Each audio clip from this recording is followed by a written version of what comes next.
Hi மக்களே, இன்றைக்கி கடலைக்கறி எப்படி பண்ணுறதுன்னு பார்க்கலாம். காலையில் டிஃபன் பண்ணுறதா இருந்தால் நம்ம நைட்டே கடலை ஊற வச்சு எடுத்துக்கலாம்.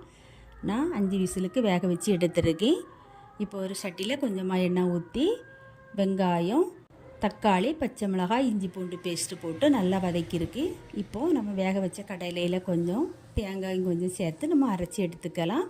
மீதி கடலையை இந்த வதக்கல்ல போட்டு தேவையான அளவு வத்தல் பொடி, மல்லிப்பொடி, கரம் மசாலா தூள், நம்ம அரைச்சி எடுத்து வச்சுருக்கூடிய இந்த மசாலா சேர்த்து தேவையான அளவு தண்ணி ஊற்றி நம்ம தேவையான அளவு உப்பும் போட்டு நல்லா கொதிக்க வச்சு இறக்கிக்கலாம்.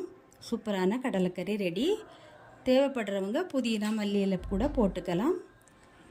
இந்த கடலைக்கறி தோசை, இடியாப்பம், சப்பாத்தி, ஆப்பம் இதுக்கெல்லாம் ரொம்ப சுவையாக இருக்கும். வச்சு சாப்பிட்டாக்கி நீங்களும் உங்கள் வீட்டில் இந்த மாதிரி வச்சு கொடுங்க. பிள்ளைங்களாம் விரும்பி சாப்பிடுவாங்க.